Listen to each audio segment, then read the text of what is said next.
समन्ता चक्कवालेषु अत्रा गच्छन्तु देवता सद्धम्मं मुनिराजस् सुनन्तु सग्ग मोक्खदं ධම්මස්සවන කාලෝ අයං භදංතා ධම්මස්සවන කාලෝ අයං භදංතා ධම්මස්සවන කාලෝ අයං භදංතා සාදු සාදු සාදු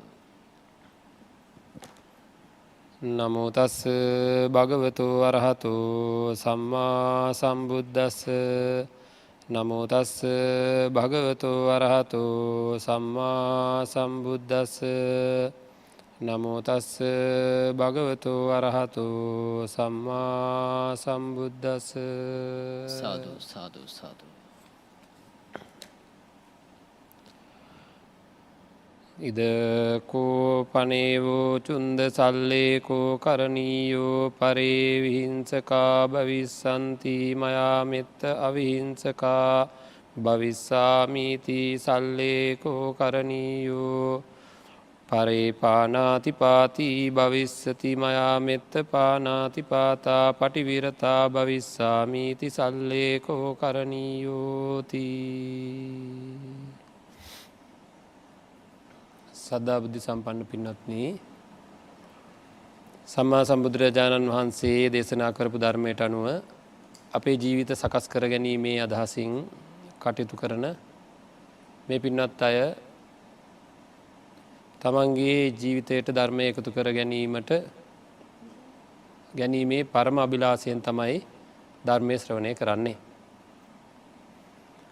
අපි මහා පරිනිර්වාණ සූත්‍රය ආශ්‍රයෙන් ධර්මය දේශනා කරද්දී අවසාන වශයෙන් කතා වුණා බුදුරජාණන් වහන්සේගේ පස්චිම අවවාදය අවසාන අවවාදය අපමාදේන සම්පාදේත කියන ආකාරයට තමන්ගේ සිතේ කුසලයන් වර්ධනය කර ගැනීමයි කියලා. ඉතින් ඊට පස්සේ අපි මේ සල්ලේක සූත්‍රය ආශ්‍රයෙන් ධර්මය විග්‍රහ කර ගන්නකොට දැනගත්තා දැන් දින කීපයක් තිස්සේ පංච උපාදානස්කන්ධයේ යථාභූත ස්වરૂපය අවබෝධ කර ගැනීමෙන් සියලු දෘෂ්ටි අයින් කරගන්න පුළුවන්. ඒක විතරමයි ක්‍රමය කියලත්. ප්‍රථම ධ්‍යාන ආදී නේව සංඥා නා සංඥායතනය දක්වාම සඳහන් වෙන ධර්මය කෙලෙස් කැපීම සඳහා නොවේයි. ඒක ditta ධම්ම සුඛ විහරණය සඳහාය. ඒ කියන්නේ මේ දිවියේ මේ ගෙවන ජීවිතයේ සුවසේ වාසය කරන්න. ඊයේ දවසේ අපි ඒ ගැන සාකච්ඡා කරා. කයෙන් වෙහෙසක් නැතුව මනසින් වෙහෙසක් නැතුව සුවසේ කෙනෙකුට ජීවත් වෙන්න පුළුවන්කමක් තියෙනවා ප්‍රථම ධ්‍යානයේ ඉඳන් නේව සංඥා නා සංඥායතනෙ දක්වාම යමක් වර්ධනය කරගන්න කෙනෙකුට මානසික තත්ත්වය වර්ධනය කරගන්න කෙනෙකුට. නමුත් ඒ එකක්වත් බුදුරජාණන් වහන්සේ දේශනා කරනවා ඒ එකක්වත් සල්ලේකයක් නෙවෙයි කියලා. කෙලෙස් කැපීමක් නෙවෙයි කියලා. අපි ඒ පිළිබඳව ඊයේ දවසේ සාකච්ඡා කරා. අපිට අවශ්‍ය කරන්නේ සුඛ විහරණයෙන් වාසය කරන්නද, සැපෙන් ඉන්නද, නැත්නම් ස්ථීර වශයෙන්ම මේ ප්‍රශ්නේ කෙලවර කරගන්නද? නේද? ස්ථීර වශයෙන්ම මේ ප්‍රශ්නේ කෙලවර කරගන්න. ඇයි? මේක මොන තරම් අපි දේවල් එකතු කරගත්තත් ජීවිතේට ඒ දේවල් දුක පිණිසම හේතු වෙනවා. එකතු කර ගන්නකම් හොඳයි. හැබැයි හැමදේම වෙනස් වෙනවා, නැති වෙනවා. මේ ලෝකේ අපිට උනේට තියාගන්න පුළුවන් කමක් නැත්තේ නෑ. කොච්චර කලත් පීඩාකාරී තත්ත්වයන් ඇති වෙනවා, මානසික පීඩාවන් ඇති වෙනවා, චිත්ත පීඩාවන්, බොහෝ අපහසුතාවයන් අපේ චිත්තසංතානවල ඇති වෙනවා. අන්නේ අපහසුතාවයන් ඇති වෙන හින්දා මේ ලෝකයේ අල්ලන පොරයෙන් අත මිදීමේ වැඩපිළිවෙලට යන්නම වෙනවා. ලෝක පොරය හරීම භයානක පොරයක්. ඒක හොඳට පේන්න තියෙනවා. කොච්චර කැත විදිහටද මිනිසුන් හැසිරෙන්නේ, කොච්චර කැත විදිහටද මිනිස්සුන්ගේ ජීවිත කියලා අපිට හොඳටම පේන්න තියෙනවද නැද්ද? මේ බොරු කියනවා. දැන් මෙන්න මේ බොරුව බලන්න. මේ බොරුව කොහොම බොරුවක්ද කියලා. දැන් මට බොරුවක් කියලා මේ අත්තන්ව රවට්ටන්න ඕනේ. ඒක තව ටිකක් හරි ශිෂ්ට නෑ. ටිකක් හරි ශිෂ්ටයි මම කියන්න යන එකට වැඩිය. දැන් මම මේ බොරුව කියලා මේ අත්තන්ව රැවට්ටීමේ අදහසින් මම කොහොම හරි මගේ ලාභය සඳහා බොරුවක් කියනවා. හරිද? මේ බොරුව කියනකොට මම දන්නවා මේ ඇත්තෝ මේ මං කියන්නේ බොරුවක් කියලා දන්නවා කියලා. හරි මම මේ කරන්නේ හොර වැඩක් මම මේ කරන්නේ නරක වැඩක් වංචාවක් කරන්නේ කියලා මේ අය දන්නවා කියලා මම දන්නවා. දැනගෙනම ලෝකයේ හමුවේ ඒ බොරුව ඒ විදිහටම කියනවා. ඔහෙ දැනගත්ත දෙ මොකද? ඒ කියන්නේ වැරද්දෙහි කෙරෙහි ලැජ්ජාවක් නැහැ කියන එක. වැරද්ද කෙරෙහි ලැජ්ජාවක් නැහැ කියන එක. අන්න ඒ මට්ටමටම මේ ලෝකේ මිනිස්සු හිංසාකාරී අදහස් වලින් ප්‍රාණඝාතී අදහස් වලින් හරියට සමාජය දිහා හැල්ල බලනකොට බොහෝ කලකිරීම ඇති වෙන මට්ටමටම පත් වෙලා. ඒ ඔක්කොටම හේතුව තමයි අපි තුල ජනිත වෙලා තියෙන මේ ලෝභ, දේශ, මෝහ නැත්තම් කෙලෙස්. අන්න ඒ කෙලෙස් සම්පූර්ණයෙන් අහවර කර ගැනීමෙන් තොරව මේ තරඟයෙන් ගැලවෙන්න අපිටත් පුළුවන්කමක් ඇත්තේ නැහැ. මම යමක් කියනකොට මම යමක් ලෝකෙට කියනවා නම් මම මේ දැන් මේ බණ ටික කියනකොට මට විරුද්ධව පිරිසක් එකතු වෙලා ඊටාම නින්දිත විදිහට මට ප්‍රහාර එල්ල කරමින් කටයුතු කරන්න පටන් ගත්තොත් ඒක මගේ වැරද්දක්ද ඒ අත්තන්ගේ වැරද්දක්ද? ඒ අයගේ වැරද්දක්. මොකද මම කියන්නේ නිවැරදි ධර්මය නම් අපි හිතමු ඒ වගේ දෙයක් පටන් ගත්තා කියලා. ඒක මගේ වැරද්දක් නෙවෙයි. නමුත් මට මොකද වෙන්නේ ඊට පස්සේ? මමත් අර ගොඩටම වැටිලා ඒ විදිහටම හිංසාකාරීව වංචාකාරීව නැත්තම් ඒ අය විදිහටම හැසිරීමෙන් කටයුතු කරන්න පටන් ගන්න සිද්ධ වෙන අවස්ථා ඕනෑ තරම් තියෙනවද නැද්ද මේ ලෝකේ? මේ ලෝකේ ගැලවිලා ඉන්න බොහොම අමාරුයි. ඊටාම අපහසුකම් තියෙනවා. ඉතින් අන්න ඒ වගේ තත්වයන් තුල කොහොමද අපි මේ විෂම වූ සමාජයේ විෂම නොවි ඉන්නේ? හරිද? අන්න ඒ ඉඳිල්ලමමයි පින්වත්නි නිවන් අවබෝධ කිරීමේ මාර්ගය ආරම්භ වෙන්නේ එතනින්මයි. සල්ලේක සූත්‍රය අන්න ඒ ආකාරයටයි තියෙන්නේ. හරිද? මේකේ තියෙනවා පළවෙනියෙන්ම අපි ඔය ධ්‍යාන මට්ටම් ආදියට ගිහිල්ලා සුඛ විහරණයෙන් ඉන්නවා නෙවෙයි නිවන් මඟ පටන් ගන්න විදිහ ගැන හරි අපූර්ව විදිහට සංදි පහක් කොට දේශනා කරලා තියෙනවා. ඒ කියන්නේ පියවර පහක් ක්‍රමානුකූලව කොහොමද අපි කුසලයෙන් පෝෂණය වෙන්නේ කියලා හරිම අපූර්ව පියවර පහක්. හරිද? පළවෙනි එක සල්ලේක පරියාය කියන එක. ඒක තමයි අපි අද පොඩ්ඩක් විස්තර කරගන්න උත්සාහ කරන්නේ. හරි. දෙවෙනි එක කුසල උත්පාද පරියාය කියන එක. හරිද? ඒ කියන්නේ කුසල සිතක් හැම වෙලේම උපදින විදිහට සිත හදා ගැනීම. තුන්වෙනි එක පරික්කමන පරියාය කියන එක. ඒ කියන්නේ හරියට නිකන් වැරදි තොටකින් ගමන් කරන්න ඉන්න කෙනෙකුට වැරදි මාර්ගයක යන්න කෙනෙකුට හරි මාර්ගයකුත් තියෙනවද නැද්ද? අන්න ඒ වගේ. ඒතකොට ඒවා අපි ඒ තැනදී විස්තර කරන්නම්. හතරවෙනි එක උපරිභාව පරියාය කියන එක. උසස් බවට පත්වීම කියන එක. පස්වෙනි එක පරිනිබ්බාන පරියාය කියන එක. පරිනිබ්බාන පරියාය කියන්නේ ආය ඒ කෙලෙස් ධර්මය තමන්ගේ సంతානයේ නූපදින තත්වයටම පත් කර ගැනීම කියන එක. ඉතින් මෙන්න මේ වගේ පරියාය ධර්මයන් පරියාය කියන්නේ ක්‍රමවේද. ක්‍රමවේද පහකින් අපි මේ ලෝකයේ ඇලී ගැලී වාසය කරන මේ නියාලු තුච්ච නියාලු ස්වභාවයට පත්වෙන අන් අයට හිරිහැර වෙන තමන්ට හිරිහැර වෙන සසර මහා භයානක විපත්ති ලැබෙන තැන්වලින් අයින් වෙන්න අපිට අපූර්වට මේ ධර්මයේ පිහිට වෙනවා. හරිද? ඒතර කොහොමද මේක කරන්නේ? පළවෙනි එක අපේ හිත සකස් කරගන්න විදිහ. සල්ලේක පරියාය කියන එකේදී තියෙන්නේ මෙන්න මේ විදිහට හදාගන්න බලන්න පුළුවන්ද කියලා. හැබැයි මේක ප්‍රායෝගික වෙන්න ඕනේ. හරි? ප්‍රායෝගික වෙන තත්ත්වයට අපේ මනස ගන්නම ඕනේ. බලන්න පටන් ගන්නකොටම අපි නිවැරදි වෙන හැටි අපි දැකලා තියෙනවද හිංසාකාරීව ජීවත් වෙන අය? හරි? අන්නේ හිංසාකාරීව ජීවත් වෙන කෙනෙක් දැකලා අපිත් හුඟක් වෙලාවට මොකද වෙන්නේ? හිංසාකාරී කිව්වහම අපිට කෙනෙකුට හිංසා වෙන විදිහට වැඩ කරන්න පුළුවන්, කයට හිංසා වෙන විදිහට. නේද? ඒ කියන්නේ කායික ක්‍රියාවලින් හිංසාකාරීව වැඩ කරන්න පුළුවන්. ආය වචනයෙන් පුළුවන්. ගොඩක් කට්ටිය කොහොමද? ගොඩක් කට්ටිය කොහොමද? වචනයෙන් හිංසාකාරී විදිහට අනිත් අයට හිංසාකාරී විදිහට හැසිරෙනවා. ගෙවල් වල ඉන්නවා එහෙම නේද? ඇනුම්පද කියනවා කියන්නේ. මාත් ඉතින් වෙලාවට ඇනුම්පද කියනවා තමයි. නේද? නමුත් එහෙම ඇනුම්පද නෙවෙයි. අයහපත සඳහාම නේද? යහපත සඳහා නෙවෙයි, නිඳා කිරීම යහපතයක් උදා කර ගැනීම සඳහා නෙවෙයි, අන් අයට රිදවීම සඳහා හරියට ඇනෙන පද කියමින් ඊරිසියා ක්‍රෝධ වෛර මාන්න ආදිය වපුරමින් හිංසාකාරීව හැසිරෙන අය දැක්කහම හුඟක් වෙලාවට අපේ හිතුත් මොකද වෙන්නේ?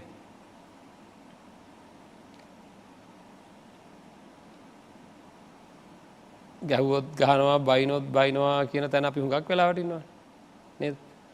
එහෙම කොහොමද එහෙම කියලා මං කොහොමද එහෙම බෑ ඔය කට්ටියත් එක්ක ඔහොම ඉඳලා හරියන්නේ නේද? නපුරු විදිහටම ඉන්න ඕනේ කියලා තමන්ගේ අතුලාන්තය එහා පැත්තෙන් එක වචනයක් කියනකොට මේ පැත්තෙන් තව නේද?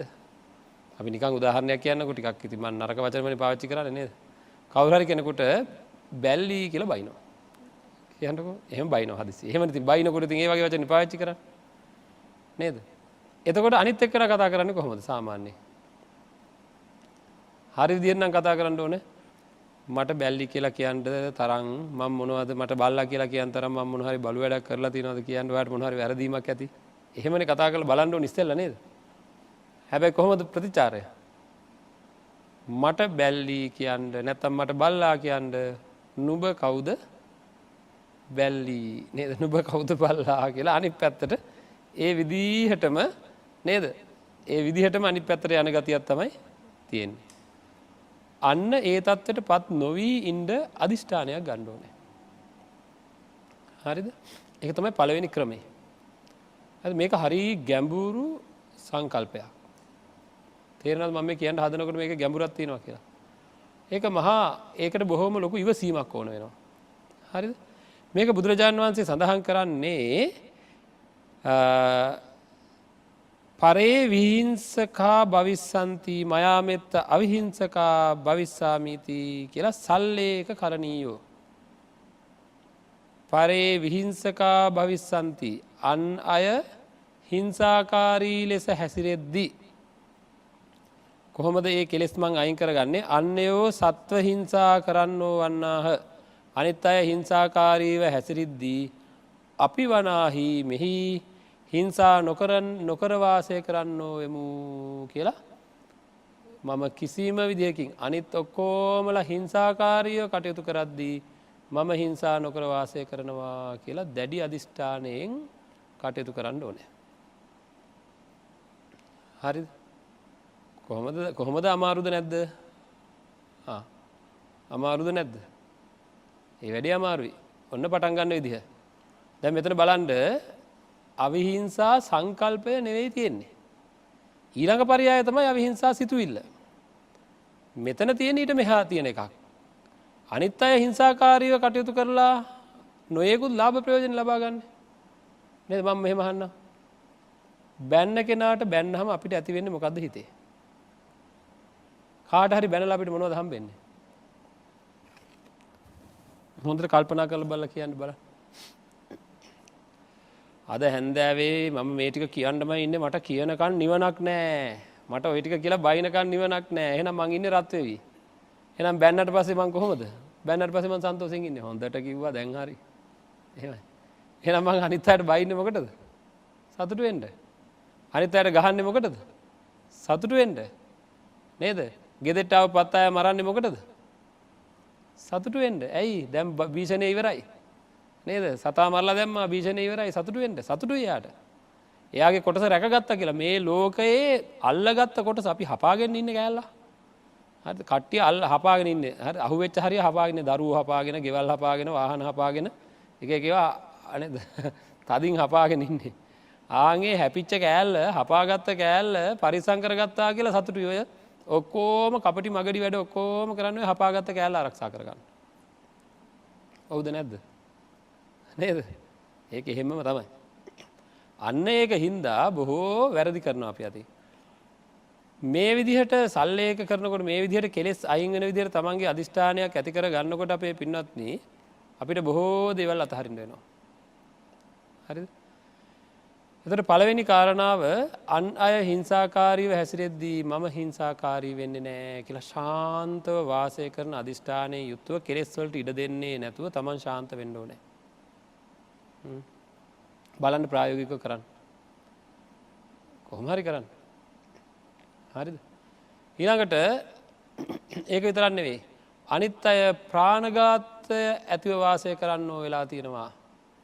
හරි බොහෝ දෙනා ප්‍රාණඝාත කරමින් වාසය කරනවා නෑ මම එහෙම කරන්නේ නෑ මම ප්‍රාණඝාතයට ඉඩ තියන්නේ නෑ අනිත් අය ලේසියෙන්ම හැම සතෙක්ම මරලා කටයුතු කරන මදුරුව මරලා සුවසේ ඉන්නවා ස්ප්‍රේ ගෙනල්ලා මස්සන්ට ගහලා සුවසේ ඉන්නවා අරවා මේවා කරලා ඒ විදිහට ඉන්නවා ඉතින් මම එහෙම කරන්නේ නෑ මට පුළුවන් මැස්සෝ එන්නේ නැති විදිහට මගේ පරිසරය සකස් කරගන්න මට පුළුවන් මදුරුව එන්නේ නැති විදිහට මගේ පරිසරය සකස් කරන්න කට්ටිය hina වෙනවා එතකොට අයියෝ අර ස්ප්‍රේයර් එක ගෙනලා ගහලා දාන්නකෝ කියලා හැබැයි අපේ අපාය යන්න ලෑස්ති වෙනකොට නේද මරණ මොහොත වෙනකොට බේර ගන්න ඔය එන කාටවත් බෑ එහෙනම් සල්ලේක කරගන්න කියනවා පරේ පානාතිපාතා භවිස්සති පරේ පානාතිපාති භවිස්සති මයාමෙත්ත පානාතිපාතා පටිවිරතෝ භවිස්සාමීති මම ප්‍රාණඝාතයෙන් වෙන් වෙලා වාසය කරනවා අනිත් අය මෙහෙම කෙරුවාට මම ඒවයින් අයින් අනිත් අය සත්ව ඝාතන කරාට මම එහෙම කරන්නේ නෑ කියලා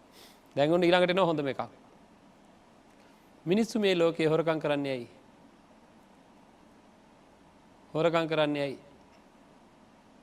ලේසියෙන් ජීවත් වෙන්නද නැද්ද හොරකම් කරන්නේ ලේසියෙන් ජීවත් වෙන්න බලන්න පින්වත්නි ලංකාවේ සිද්ධ වෙන හොරකම් ටික අයින් කරා නම් ලංකාව දිනු කරන්න ඒ තරම් අමාරුද ඇත්තම ඇත්ත කතා කරොත් එහෙම මේකේ සිද්ධ වෙන උඩ ඉඳන් පල්ලෙහා දක්වා සිද්ධ වෙන හොරකම් ටික අයින් කරා නම් මේකේ ණය ටික ගෙවන්න ඒ තරම් අමාරු වෙන්නේ නෑ නේද එතකොට මොන විලි ලැජ්ජහ නැති වැඩක්ද මේ පන්සිල් පද පහ මූලික කරගත්ත ශාසනයක් තියෙන ලෝකයේ රටක් තමයි ලංකාව වැඩියෙන්ම හොරකම් කරන රට ලංකාව වැඩියෙන්ම පොඩි එක්කෙනාගේ ඉඳන් ලොකු එක්කෙනා දක්වාම නේද වැඩිපුර තැන්වල තියෙන්නේ හොර මගඩි නේද කුපාඩි නේද කියන්න වචන නැති තරම් දේවල් තියෙන්නේ එතකොට හොරකම ලේසි කිසිම විදිහකින් Tamanට අයිති නැති දෙයක් පාවිච්චි කරන්න නැතුව ජීවත් වෙන එක හරි අමාරුයි කාර්යාලයේ දුරකථනයක් අතඩිම ගන්න පින්නන්දි අපි දන්නවද Taman ගන්න පඩියට හරියට වැඩක් කරන්නේ නැත්තම් වැඩ කරන්නේ නැතුව පඩිය ගන්නවා නම් මාසේ අන්තිමට Tamanට දැනෙනවා නම් මම මගෙන් බලාපොරොත්තු වෙච්ච කොටස කෙරුන්නේ නැහැ කියලා ඒ පඩිය හොරකමක්ද නැද්ද හොරකම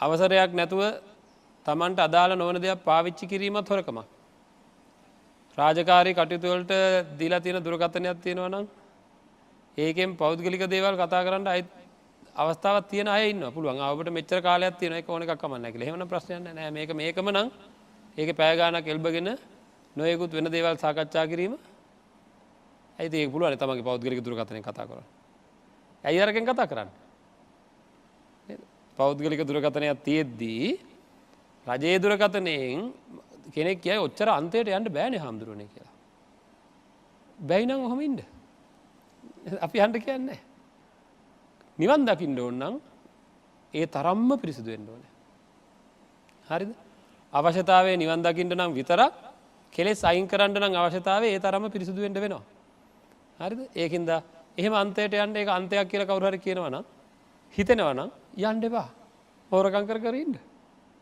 නේද තනියම විඳවන්න ගියාම වෙනත් භවයන් වලට ගිහිල්ලා අල්ලස් දූෂණ ගන්න අයව උපදින්නේ කුම්භාණ්ඩ වෙලා කුම්භාණ්ඩ ප්‍රේත වස්තුවේ තියෙනවා කුම්භාණ්ඩය කියලා කියන්නේ කුම්භ අණ්ඩය කුම්භ කියන්නේ කලයක් කලයක් තරම් ලොකු අණ්ඩයක් තියෙන කෙනෙක් වෙලා උපදිනවා ප්‍රේතෙක් ඒ අණ්ඩය උස්සගෙන තමයි යාට යන්න වෙන්නේ ඒක උඩ තමයි ඉඳගන්නේ මහා දුක්ඛිත ජීවිත ලැබෙන්නේ අර අල්ලස් වලින් ජීවත් වෙච්ච හින්දා දූෂණ වලින් ජීවත් වෙච්ච හින්දා ඒකින්ද අපේ මිනිස්සු දන්නේ නැහැ නේද අපේ අයට එක අණ්ඩයක් විතර නෙවෙයි නේද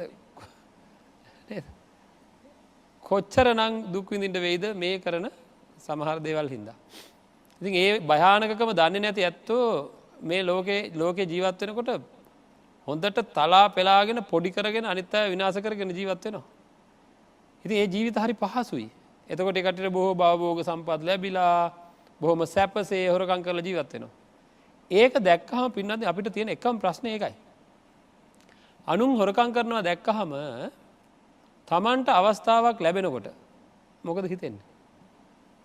අන්න අපේ හිත කෙලෙස් වලට යන්න යනවා. මහ මුහුදෙන් වතුර ටිකක් ගත්තට ඉතින් මොකද ආයෝක මහ මුහුදට දැනෙනවා නේද? හැබැයි ගෙවන්න ගියාම මහ මුහුදක් තරම් ගෙවන්න වෙනවා. බාල්දිය කෙසේ වෙතත්. ඒක දැනගත් ඇත්තෝ අන් අය හොරකමෙන් ජීවත් වුණා වේ. අන් අය මෙහි හොරකමෙන් ජීවත් වුණාට මම නම් හොරකමෙන් ජීවත් වෙන්නේ නෑ. මම හොරකමෙන් බැහැර වෙලා ජීවත් වෙනවා කියලා අන්න දැඩිසිත උපදවාගෙන අර කෙලෙස් ධර්මයට දෙන්නේ නැතුව වාසය කරනවා සාන්තව. හොර වස්තු හමුවේ සාන්තව වාසය කරනවා. හරිද? ආන් එහෙම සල්ලේක කරන්න කියලා කියනවා. ලේසි වෙයිද දන්නේ නැහැ. ඔව්. ඊළඟ කාරණාව ඊටත් වැඩිය ප්‍රබලයි. බොහෝ දෙනා රාගාදී කෙලෙස් ධර්ම වල ඇලී ගැලී වාසය කරන පින්නත්. මේ ලෝකෙ දිහා හැරිලා බලනකොට අද සමාජයේ නේද? මේ රූපවාහිනියකවත් හදිසිය අපේ දරුවෙකුට දවල් කාලෙක මේ රූපවාහිනිය පෙන්වන්න බැරි තත්යකටපත් වෙලා. නේද? මේ මිනිස්සු සුදුසු ඇඳුම් ඇඳගෙන අඩුම ගානේ රූපවාහිනිය ඉතරයට මේ පුංචි ළමයි ලොකු අය තරුණ අය එකට අම්මලා තාත්තලා ඉඳගෙන මේ දරුවෝ දෙමව්පියෝ එකට ඉඳගෙන බලන වැඩසටහනක් කියලාවත් හිතන්නේ නැති විදිහට නේද? ඊ타ත්ම නින්දිත විදිහට තිරිසන් විදිහට හැසිරෙන තිරිසන් විදිහට ඇඳුම් පාවිච්චි කරන වචන පාවිච්චි කරන මහා මිලේච්ඡ ජාතියක් බවට පත් වෙමින් තියෙනවද නැද්ද? ඉතින් මේ ජාතීන් තුල දැන් තිරිසන් ගති අර එක එක පහත් ජාතීන් වල තිබ්බා වගේ තිරිසන් ගති ඉස්මතු වෙමින් පවතිනවා. ඕනෑ තරක නිදහසේ Tamanට රාගාදී කෙලෙස් ධර්ම වල යෙදෙන්න වැරදි කාමසේවනයේ යෙදෙන්න අවස්ථාවන් උදා වෙමින් තියෙනවා. ඉතින් එවැනි තත්වයන් තිබ්බහම මේ හිත රැකගෙන හරි පරිස්සමෙන් ජීවත් වෙන අපේ කුලදරුවන්ට අපේ වැදගත් මිනිසුන්ට මොකද වෙන්නේ? තද සිත් බුරුල් වෙලා ඒ සංසාරගත දෝෂයන් ඉස්මතු වෙලා අකුසලයන් පහළ වෙන්න තියෙන ඉඩ කඩක් තියෙනවද නැද්ද? ඒ ඉඩ කඩ ගොඩක් වැඩිද නැද්ද? නේද? අන්න එවැනි තත්වයක් යටතේ අපි කලින්ම ලෑස්ති වෙලා ඉන්න ඕනේ. අන්න ඒක කියන්නේ සල්ලේකකරණය කියලා. හරිද? අන් අය කාමයේ වර්ධවා හැසිරෙන සුළු ඇත්තෝ වෙලා හිටියට අපි නම් මෙහි එහෙම වාසය නොකරන්නෝ වන්නෙමු කියලා දැඩි අදහසක් ඇති කරගන්න ඕනේ. මම නම් එහෙම කරන්නේ නෑ. මම සාන්තව වාසය කරනවා. මම නිවැරදිව ජීවත් වෙනවා. මම මේකේ ආදීනව දැනගෙන මේවා ඊටාම භයානක දේවල් මේවා ඊටාමත්ම සසර දෝෂ සහිත දේවල් විපාක තියෙන දේවල් කියලා පින්වත්නි කාමයේ වර්ධව හැසිරෙන්නේ නැතුව ජීවත් වෙනවා කියලා ප්‍රබල අදහසක් ඇති කරගන්නවා. හරි? ඉතින් ඒ හැඟීම ප්‍රබල කරගන්න ඕනේ. කොහොමද ඒක කරගන්නේ? ආදීනව සහ ආනිසංස දැකීමෙන්. හරිද? ආදීනව සහ නැතුව කාමයේ වර්ධව හැසිරීමේ ප්‍රතිවිරුද්ධ අදහස් ඊට විරුද්ධ අසුභාදී අදහස් ඇති කර ගැනීම දෙවෙනි පියවරයි. ඔය පළවෙනි පියවර අපි දන්නේ නැහැ හුඟක් වෙලාවට.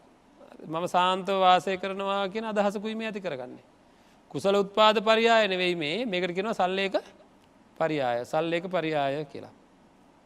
හරිද? ලෝකයේ මිනිස්සු නොයේකුත් විසමකම් කරනකොට මම ඒ විදිහට කරන්නේ නෑ කියලා. ඊළඟ එකත් හරි වටිනවා. ඊළඟ එක මුසාවාදා නේද? බොරු කියන එක ලේසිද නැද්ද? බොරු කියලා ජීවත් වෙන්න හරි ලේසි. මේ පැත්තට එකක් කිව්වා හරි මේ පැත්තට දැන් කොහෙද ඉන්නේ? ගොඩක් ඈත ඉන්න මේ ළඟ එනවා. හරි වැඩේනේ මේ එනකොටම මේ වාහනේට මෙහෙම වුණානේ. ලේසි නේද? හරි ලේසි. මම මේ එනවා කිව්ව වෙලාවටම එන්නයි ආවේ. ඔය ළඟටම ආවා වාහනේ මෙන්න මෙහෙම එකක් වුණා. ඒ බලනකොට තාම මෙහෙ ඇඳගෙනවත් නැහැ. නේද? පින්වත්නි අපි තීරණයක් ගත්තොත් ඇත්ත කතා කරලා ජීවත් වෙනවා කියලා. කෙලින්ම කියනවා මට අද නිින්ද ගියා. බලන්න අපි හැදෙන හැටි එතකොට. හරිද? මට අද නිින්ද ගියා. ඒකින්ද මං එන්න පරක් වෙනවා. මට පුළුවන් ද දෙවෙනි දවසෙත් කියන්න නිින්ද ගියා කියලා.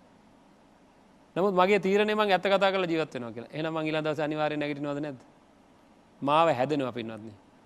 බොරුවෙන් ජීවත් වෙන කෙනා වගේ නෙවෙයි ඇත්ත ඇති සැටියෙන් කතා කරලා ජීවත් වෙන කෙනා ඉක්මනට හැදෙනවා. හරිද? ඔව් කවුරු හරි කෙනෙක් කියයි එතකොට අනිත් අයගේ හිත රිදෙනවනේ කියලා. කෝ යා මගේ වැඩේ කරලා දුන්නේ නැහනේ. මට අමතක වුණා. හරිද? ඇයි අපිට කියන්න බැරි අමතක වුණා කියලා? අර තියෙන කෙලෙස් පරිත ගතිය හින්දා. අපි වෙන මොකක් හරි එකක් කියනවා. හොඳටම අමතකුණා තමයි. හරිද? අමතකුණා කියන්නේ වෙනවා මට මේ අරක තිබ්බා මේක තිබ්බා. එතකොට එහෙම අන්තිමට අහුත් වෙනවා කොහොම හරි. නේද? ඊට වැඩිය හොඳ නැද්ද? අනේ මෙහෙමයි කාටත් හැටිනේ මට අමතකුණා. දැන් මගේ හිත දැඩි වෙනවා ඊළඟ දවසේ මේක අමතක නොකරන්න. හරිද? බලන්න ඇත්ත කියලා සත්‍යවාදීව සත්‍යයෙන් සත්‍යය ගලපා ජීවත් වෙලා බලන්න අපේ පින්වත්නි ටික දවසකින් ජීවත් වෙන්න හරි පහසුයි. හරිද? ජීවිතය ගෙවන්න පුදුම පහසුවක් තියෙන එතකොට. අනිත් එක තහවුරු කතා ඇත්තෙක් කියලා ළඟ ඉන්න අය වෙනදාට වැඩිය පිළිගන්නවා. එයා ඇත්ත කතා කරලා ජීවත් වෙන. එයාත් එක්ක ජීවත් වෙන්න හරි පහසුයි. මට කියන්න බලන්න. බොරු කියන්නේ නැති ඕනම අඩුපාඩුවක් වුණත් ඒ ඇත්ත කියලා දාන. හරි. කෙලින් කතා කරන මිනිස්සුත් එක්ක ජීවත් වෙන්න ලේසිද නැද්ද? ඇයි එහාට මෙහාට හොඳට දන්නවා. නේද? බැයි නම් බෑ කියනවා පුළුවන් නම් පුළුවන් කියනවා. මොකද ආයෝ. මොකද මේක කියාගන්න බැරුව ඉන්නේ. බොරු කියන්නේ ඇයි? තියෙන අහිතවත්කම් ඇති වෙයි නැත්නම් Tamanට තියෙන ලාභ ප්‍රයෝජන නැති වෙයි. අන්න ඒ ලෝභයෙන් හින්දා පින්නන්නේ. ඍජුව කතා කරලා ඍජුව ජීවත් වෙන කෙනෙක් බවට පත් වෙන්න කොච්චර පහසුවක් ඔය හිතට දැනෙනවද කියලා බලන්න. ඒකට ඉඩ දෙන්නේ නැහැ. මේ ලෝකය අපිව අපායටම අදිනවා. මම ඒක ඉතා කරුණාවෙන් කියන්න ඕනේ. හරිද? කොච්චර ගැලවිලා යන්න උත්සාහ කරත් මේ ලෝකය අපිව අපායට ඇදලා ගන්න හදනවා. රාගයට ඇදලා ගන්න හදනවා. දේශයට ඇදලා ගන්න හදනවා. සල්ලාලකමට ඇදලා ගන්න හදනවා. බේබදුකමට ඇදලා ගන්න හදනවා. නොයේකුත් පල්ලෙහාට අදින ලෝකයක් මේක. කේලම් වලට කොහොමද ඇදලා ගන්න හැටි දන්නවද? දැන් තා චුට්ටකින් ඉස්සරහට තියෙනවා. මේ පැත්තට එකක් කියනවා. මගෙත් එක්ක ඇවිල්ලා සාකච්ඡා කරනවා. සාකච්ඡා කරලා එහා පැත්ත හැරිලා මේ අහවලත් කිව්වනේ කියලා අනිත් පැත්තට කියනවා. දැන් නිකන් සාකච්ඡා කරන දැන් අපි හිතමු මාත් එක්ක කාත් එක්ක හරි ප්‍රශ්නයක් තියෙනවා. ඒ ප්‍රශ්නේ මාත් එක්ක සාකච්ඡා කරනවා. සාකච්ඡා කරලා එයා ළඟට යනවා. ගිහිලා කියනවා මේ අහවලත් මෙහෙම කිව්වනේ කියලා. දැන් ඊට පස්සේ අහවලා මගෙන් අහනවා. එතකොට මම දැන් ආයෙ එකක් කතා කොහොම හරි කරලා අර කේලමේ ගාවනවද නැද්ද? බේරිලා ඉන්න හරි අමාරුයි මේ ලෝකේ. අන්න ඒකින්ද මේ දැඩි හැඟීම ඕනේ. අන් අය බොරු කියමින් වාසය කරපු දෙන් මම මෙහි අන් අය මෙහි බොරු කියපු දෙන් අන් අය මෙහි බොරු කියන සුළුව වාසය කරද්දී මම බොරු නොකියන කෙනෙක් බවට පත් වෙලා කටයුතු කරනවා කියන දැඩි අධිෂ්ඨානය අපේ තුල තියෙන්න ඕනේ. හරිද? මේවා අපේ ජීවිතයට එකතු කරගන්න ඕනේ. බලන්න බුදුරජාණන් වහන්සේ වටකුරු කරලා අපිව හදන හැටි ඔන්න බලන්නකො. හරිද? හැම පැත්තකින්ම වටකුරු කරලා හිමින් අපිව අපායෙන් ගලවන හැටි මේ.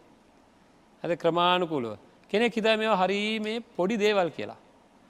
පින්වත්නි නිවන් මාර්ග ධර්ම දේශනා මාලාවේදී අපි මේ සූත්‍ර තෝරගන්නේ මම අපේ නායක ස්වාමීන් වහන්සේලාගෙත් සහෝදර ස්වාමීන් වහන්සේලාගෙත් උපදේශ ඇතුව සාකච්ඡා කරලා අපි මේ සූත්‍ර තෝරගන්නේ.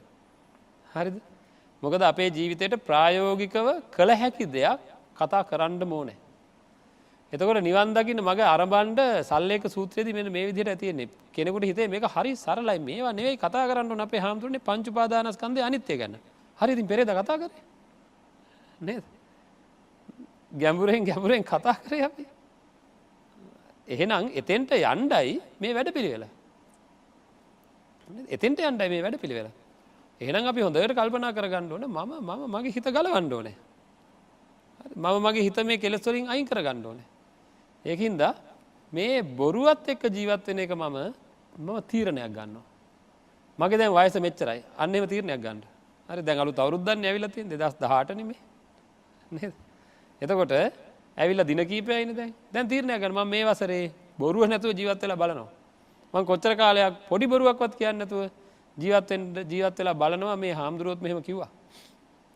නිවන් දකින්න වැඩපිළිවෙල ආරම්භ කරන්න මෙහෙමයි මං සත්‍යයෙන් සත්‍යය ගලපා ජීවත් වෙන මහා එඩිතර මිනිස්සෙක් වෙනවා.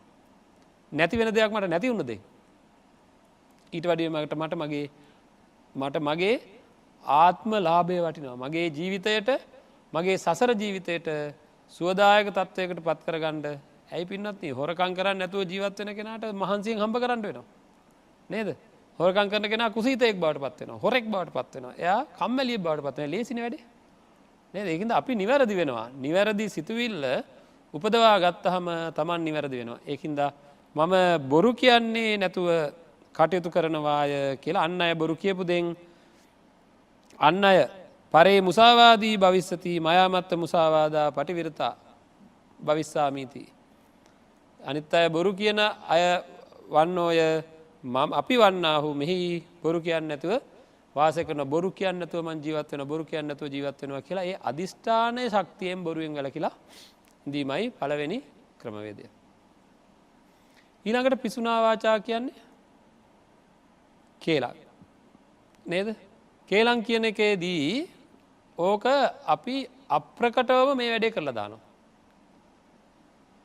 හුඟක් අය කේලම් කියන හරි අලුත් ක්‍රමයක් තියෙනවා. දැන් මම අහලා තිනවා හරියට ඇහෙන ක්‍රමයක් තියෙනවා පොදු ක්‍රමයක් කේලම් කියන.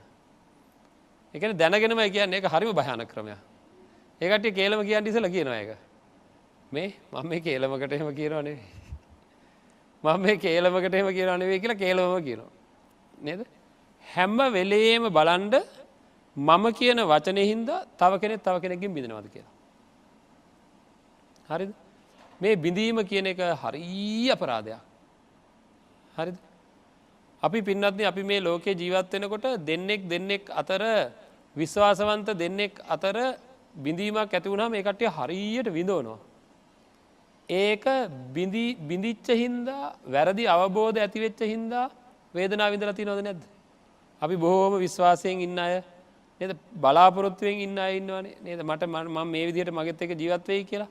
එහෙම බලාපොරොත්තු වෙච්ච අයට හරියටම තිතටම අල්ලලා දෙන ඔය බිඳවන කට්ටිය හරිම දක්ෂයි. නේද? හරියටම පොයින්ට් එකටම දෙනවා වචනේ. හරියටම තිතටම බිඳෙන්න දෙනවා. ආයි කිසි කතාවක් නැහැ. මෙන්න මෙහෙම කිව්වා කියලා. හරිද? නැන්දම්මවයි මහත්තයාවයි බිඳවන්න හරියට කූට උපක්‍රම නැතුව නෙවෙයි. ඒ වගේම තමයි විවාහයවල බිඳවන්න අම්මගෙත් කූට උපක්‍රම නැතුව නෙවෙයි. හරියටම තිතටම දෙනවා පාර. ඔයා දන්නවද? ඔයා නැති වෙලාවේ මෙන්න මෙහෙමයි මෙයාගේ වැඩ. මෙයා එක දිගට රේඩියෝ එක දාගෙන ඉන්නේ. මෙයා එක දිගට නිදිනවා. ඉන්න වෙලාවට තමයි ඔය කාර්යක්ෂමව වැඩ කරන්නේ. දෙනවා පාර දෙනවා. ආයේ කිසි කතාවක් නැහැ. හැබැයි භාවනාත් කරනවා. මං ඉතින් නින්දා කරනවා වට. හරිද? ඉතින් මේ තමයි මේ වගේ නැතුව අපි කෙනෙක්ගේ අඩුපාඩුවක් වෙන කෙනෙකුට කියන්න ඉස්සෙල්ලාම කියන්න ඕන කාටද? තමන් සත්‍යවාදී කෙනෙක් නම් පිසුනා වාචා පාවිච්චි කරන්නේ නැති කෙනෙක් නම් අනුකම්පාව මෛත්‍රිය තියෙන කෙනෙක් නම් කාගරි අඩුපාඩුවක් දැක්කම කාටද කියන්න ඕන? අඩුපාඩුව තියෙන කියන්නේ ඔයා මෙන්න මේ විදිහට හැදෙන්න බලන්න. ඔයාට කවදා හරි දවසක ඔයාගේ ළඟින්ම ඉන්න අය නැති වෙයි නැත්තම් ඔයා ඇයි මේ වගේ වංචාකාරීව ඉන්න තැනක එක විදිහකටයි තව තැනක තව විදිහකටයි කතා කරන්නේ. මං අම්මෙක් වගේනේ මේ කියන්නේ.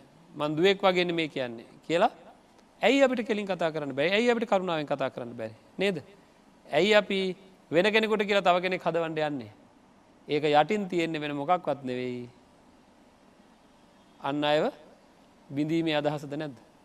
එහෙනම් මේ ලෝකේ අනිත් අය බිඳෙන විදිහට කතා කරමින් කටයුතු කරපුවා දෙන් මම නම් එහෙම කරන්නේ නැහැ. අපි නම් එහෙම කරන්නේ නැතුව වාසය කරනවා. මම කවදාක්වත් පිසුනා වාචා භාවිතා කරන්නේ නැහැ කියලා සල්ලේක කරන්න කියලා කියන බුදුරජාණන් වහන්සේ. අයින් වෙන්න කියන්නේ මේ හැම එකකින්ම.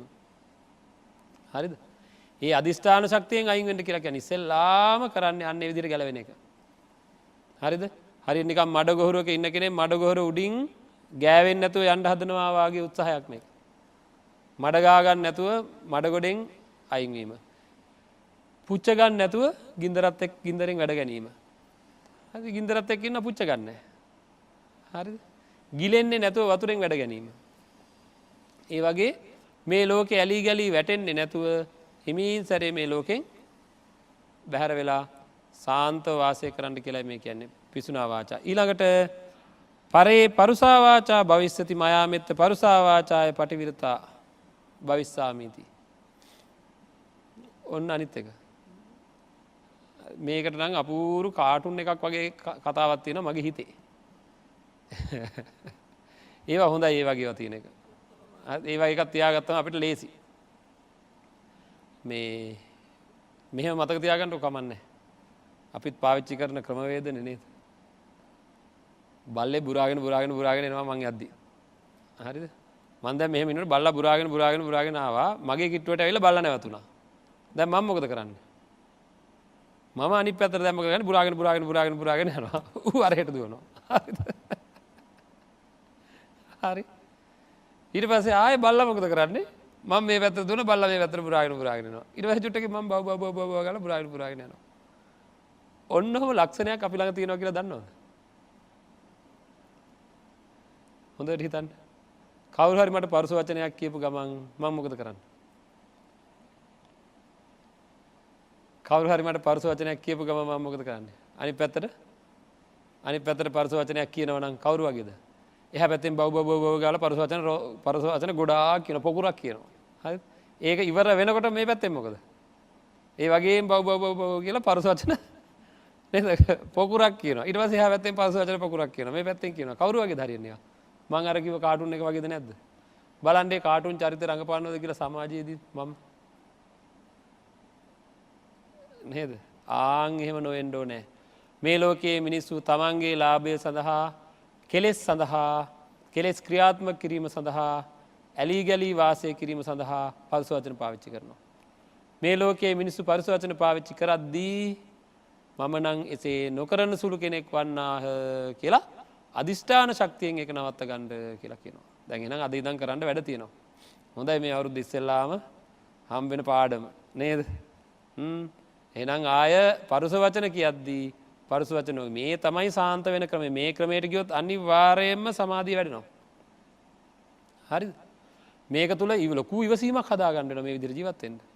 මේ විදිහට ජීවත් වෙන වාරයක් ගානේ අදිෂ්ඨානය වැඩි වෙනවද නැද්ද? ඇයි? නේද? Tamanට ශාන්තව ඉන්න පුළුවන්. ලෝකේ කැරකෙද්දි ලෝකේ හෙල්ලෙද්දි ශාන්තව ඉන්න පුළුවන් ශක්තියයි මේ හැදෙන්නේ. හරිද? නේද? ලේසි කියලා හිතන්නේ. මේක පුහුණු කරන්න ඕනේ. කායික අභ්‍යාස කරනවා වාගේ කාය වර්ධනය කරන්න බලාපොරොත්තු වෙන අය කායික අභ්‍යාස කරනවා වාගේ. නේද? කයෙන් ලොකු වැඩ කරන්න ඉන්න අය මේ මස් පිඩු එහෙම හදාගන්න ඒ කට්ටිය නොයෙකුත් අභ්‍යාස කරනවා. ඒ වගේ මනසින් නොසැලී ඉන්න උත්සාහ කරන අය මානසික අභ්‍යාස කරන්න ඕනේ. මේ මානසික අභ්‍යාසය කාර්යාලයේදීත් කරන්න පුළුවන්. වාහනයේදීත් කරන්න පුළුවන්. නිවසේදීත් කරන්න පුළුවන්. නේද? ජීවත් වෙන හැම නිමේෂයකම තමන් මේ අදිෂ්ඨාන ශක්තිය වට ගන්නේ නැතුව කිසිම විදිහකින් මම පරුස වෙන්නේ නැතුව ඉන්නවා කියලා. ඒ ගත්ත අදිෂ්ඨානය දවසින් දවස වර්ධනය කර ගැනීමෙන් ඒ තැනත්තාට සුවසේ ජීවත් වෙන්න පුළුවන්කම ලැබෙනවා. මානසික ශක්තිය වර්ධනය වෙනවා. ඒකට අවශ්‍ය කරන. ඉතින් එහෙනම් බුදුරජාණන් වහන්සේ අපිට ඔන්න ඔය විදිහටයි සල්ලේකකරණය කරගන්න කියලා දේශනා කරේ. මේක හිත මුදවා ගන්න ක්‍රමවේදය කියලා මම කිව්වා. හරි මේ වගේ 44ක් තියෙනවා අපිට සාකච්ඡා කරන්න. 44ක්. අපි අතින් වෙන වැරදි. මනසින් වෙන වැරදි 44ක්. ඔය පළවෙනි සංදිය කියලා කියන්නේ සල්ලේක පරියාය. හොඳයි. ඊට පස්සේ පරුස අපි මතක තියාගන්න විදිහ මම කියන්නම් ඊට පස්සේ. හිමින් සැරේ ඒ 44ම අපි මතක තියාගමු. හොඳයි. ඊළඟට පරුසා වාචා වලින් පස්සේ සම්ප්‍රප්පලාපා. ඒක කොහොමද දන්නේ? අයින් වෙන්න උත්සාහ කරන්න. අනිත් අය මේක තමයි හරිය අමාරුයි. සම්ප්‍රප්පලාපා කියන තැනේදී මොනවද කියලා තේරුම් ගන්න. මම ඔයිට කලිනුත් මතක් කරලා තියෙනවා. නමුත් මේ වෙලාවේ සල්ලේකකරණය ගැන කතා කරන හින්දා අපිට පුළුවන් වෙන්න ඕනේ ආයෙ මතක් කරගන්න. තමන්ගේ ගෙදර ඉන්න දුවෙක් ඉන්නවා. මෙයා වැඩ ඇරිලා ඇවිල්ලා කාර්යාලයේ වෙච්ච මොකක් හරි ලොකු ගැටලුවක් අම්මට කියන්න පටන් ගන්නවා. අම්මේ මෙහෙම වුණානේ බලන්නකෝ අද මෙන්න මෙහෙමයි කියලා විස්තරේ. අම්මා වහා මෙතනින් අයින් වෙන්න ඕනද? නැත්තම් අම්මා සම්ප්‍රප්පලාප වලට වැටෙනවද? මොකද කියන්නේ? ඒ කාර්යාලයේ විස්තරයේ දුවගේ විස්තරයේ අම්මා ඇහුවොත් අම්මා සම්ප්‍රප්පලාප වලට වැටෙනවද? අපි එහෙම නම් අම්මා කියනවා මේ ඔයාගේ වැඩක් බලාගන්න මාව සම්ප්‍රප්පලාප වලට දාන්න දෙන්න එපා. මං සල්ලේකකරණයෙන් ජීවත් වෙන්නේ. ඔයා ඉන්න පැත්තකට වෙලා මාව වලට අල්ලන්න දෙන්න එපා. ඔයාගේ වැඩක් ඔයා බලාගන්න කිව්වොත් මේ දරුවට මොන වගේ හැඟීමක් එයිද? බුදුහාමුදුරුව ගැන අශ්‍රද්ධාවක් උපදිනවද නැද්ද? බුදුරජාණන් වහන්සේ මට මගේ අම්මව නැති කරා. සංඝයා වහන්සේ මට මගේ අම්මව නැති කරා. මට මගේ ප්‍රශ්නේ කියලා විසඳ ගන්න කෙනෙක් නැහැ.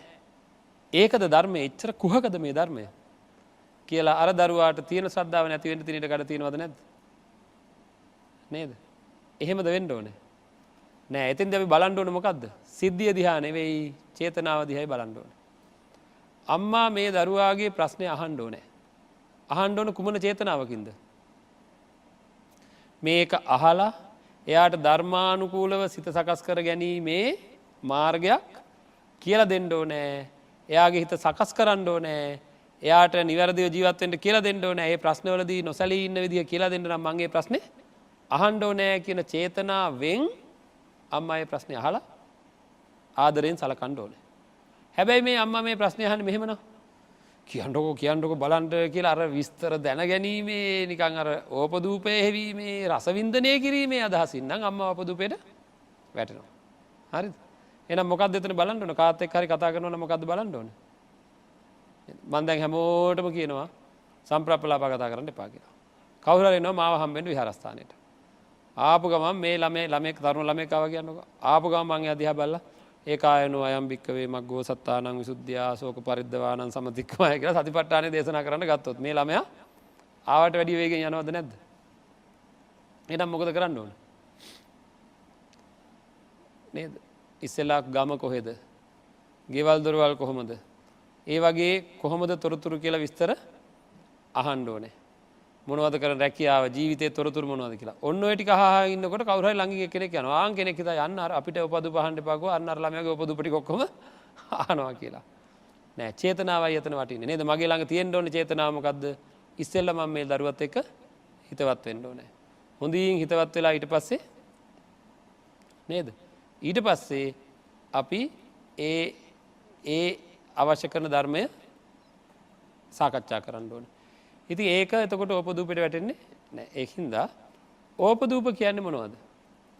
තමන්ටත් වැඩක් නැති, අනුන්ටත් වැඩක් නැති, දෙපාර්ශ්වයටම වැඩක් නැති, ලෝභ දේශ මොහ වැඩි වෙන, කෙලෙස් ධර්මයන් වැඩි වෙන යම්කිසි පැත්තකට වෙලා ඔහේ කරන එහා ගෙදර මොකද උනේ, මෙහා ගෙදර මොකද උනේ, අර පැත්තෙන් පැන්නද මේ පැත්තෙන් පැන්නද දන්නවනේ. ඉතින් මං කියන්න ඕනේ නැහැ.